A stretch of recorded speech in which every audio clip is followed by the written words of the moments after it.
مسلم شریف میں حدیث ہے، ابن مسعود کہتے ہیں کہ شب معراج نبی علیہ السلام کو 3 گفٹ ملے تھے۔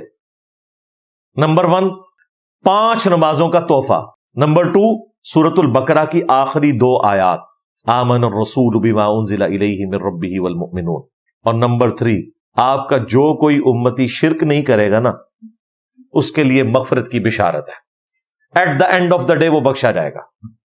تو شرک is the most sensitive issue in the sight of Allah. یہی وجہ ہے کہ ہر نماز کی ہر رکعت میں قیام کی حالت میں سورۃ الفاتحہ کے بغیر نماز نہیں ہوتی، اور سورۃ الفاتحہ میں ہم اللہ تعالیٰ سے اپنے اس عقیدے کا اظہار کرتے ہیں، ایاک نعبد و ایاک نستعین۔ میں حیران ہوتا ہوں کہ نماز پڑھنے والا مسلمان جو ہر رکعت میں یہ پڑھے، وہ کیسے نماز پڑھنے کے بعد مسجد کے ساتھ ملحقہ مزار پہ جا کے بابے کو پکار سکتا ہے، جو نماز میں یہ کہہ کے آئے ایاک نعبد و ایاک نستعین، اے اللہ عبادت بھی صرف تیری کریں گے اور مدد یعنی دعا وہ صرف تجھی سے کریں گے۔ تو یہ حیرانگی کی ریزن میں آپ کو بتاؤں کیا ہے، یہ ایسا کیوں کرتے ہیں؟ ان کو یہ باپا جانی اور ان کے بزرگوں نے یہ پڑھا دیا ہے کہ جی ہم امی سے روٹی نہیں مانگتے، تو اگر ہم بابے سے مانگ لیں گے تو اس میں کون سا شرک ہے؟ یہ باپا جانی کی ایک ویڈیو میں کہہ رہے تھے کہ اگر ایک ڈسپرین کی گولی جو ہے وہ مشکل کشا ہو سکتی ہے تو بابا کیوں نہیں ہو سکتا؟ تو باپا جانی پھر بابے کے پاس ہی جانا تھا نا، جب پیشاب بند ہوا تھا تو آغا خان سے کیوں جا کے آپریشن کروایا تھا؟ جاتے کسی مزار کے اوپر، ختنہ بھی کسی بزرگ سے جا کے کرواتے نگاہ مار کے۔ ہاں کیڑا بابا جے کڈو جو نگاہ مار کے آپریشن کرتا ہے؟ ہم ایک نو مولود بچہ لے جائیں گے، اس کے سامنے وہ نگاہ مار کر اس کے ختنے کرے بغیر بلیڈ مارے، اور اگر ختنہ نہ ہوا یہ کم از کم سزا ہونی چاہیے جن لوگوں نے اس طرح شرک پھیلایا ہوا ہے۔ اللہ کے بندو، اللہ سے ڈر جاؤ، یہ دھوکے دینے بند کرو۔ یہ سارے دھوکے مجھے اس لیے پتا ہے کہ ہم خود دیتے رہے، جب سمجھ آئی تو پتا چلا کہ یار کہاں انہوں نے 2 نمبری کی ہے۔ اور بھائی امی سے روٹی مانگنا کوئی شرک نہیں، قرآن میں حکم ہے وَتَعَاوَنُوا عَلَى الْبِرِّ وَالتَّقْوَى وَلَا تَعَاوَنُوا عَلَى الْإِثْمِ وَالْعُدْوَانِ، نیکی اور پرہیزگاری کے کاموں میں ایک دوسرے کی مدد کرو اور برائی میں الگ رہو۔ یہ ہمیں قرآن نے حکم دیا ہے کہ ہم نے ظاہری اسباب میں ایک دوسرے کی مدد کرنی ہے، یہ دعا نہیں ہے، یہ ظاہری اسباب ہے۔ یہ ان چیزوں کو پکڑ کے تو بابوں کو پکارنا شروع کر دیتے ہیں پوری ڈھٹائی کے ساتھ، بے شرمی کے ساتھ۔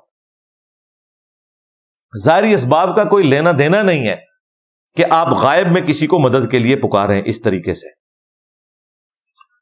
پھر بھی سمجھ نہ آئے تو ہم اس سے آسان مثال پیش کرتے ہیں۔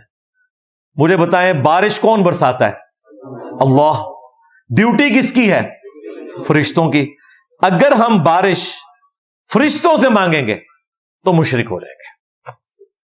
بخاری مسلم اٹھا کے دیکھیں، بارش نہیں ہوتی تھی، صحابہ اکرام نبی علیہ السلام سے آ کے دعا کرواتے تھے، یا نبی علیہ السلام صلاۃ الاستسقاء پڑھا کرتے تھے۔ نماز پڑھی جاتی ہے، اس کے بعد دعا، اسے بارش کی نماز کہا جاتا ہے، اللہ سے مانگا کرتے تھے۔ نبی علیہ السلام نے تو اپنی امت کو کہیں نہیں کہا کہ جی حضرت میکائیل علیہ السلام کی ڈیوٹی لگی ہوئی ہے، لہذا بزرگوں کی ڈیوٹیاں لگی ہوتی ہیں تو آپ حضرت میکائیل سے ڈائریکٹ بارش مانگ لیا کرو۔ نبی علیہ السلام کی تو زیادہ فرینکنس تھی نا، آپ کہہ سکتے تھے میکائیل بارش برسا دو کہ گرمی کا موسم قریب آ رہا ہے، یہ نہیں کہہ سکتے۔ اور نہ ہم یہ کہہ سکتے ہیں کہ فرشتوں یہ پیغام دے دو کہ خادم تمہارا سعید آ رہا ہے، نہیں، فرشتوں کو ہم کچھ نہیں کہیں گے، ہم نے اللہ سے کہنا ہے اللہم صلی علی محمد وعلی آل محمد۔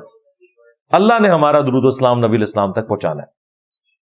تو کہیں یہ عقیدہ موجود نہیں ہے جی بزرگ سن سکتے ہیں دور سے، اور یہ تو جھگڑا ہی نہیں ہے، سن بھی سکتے ہوں، زندہ بھی ہوں،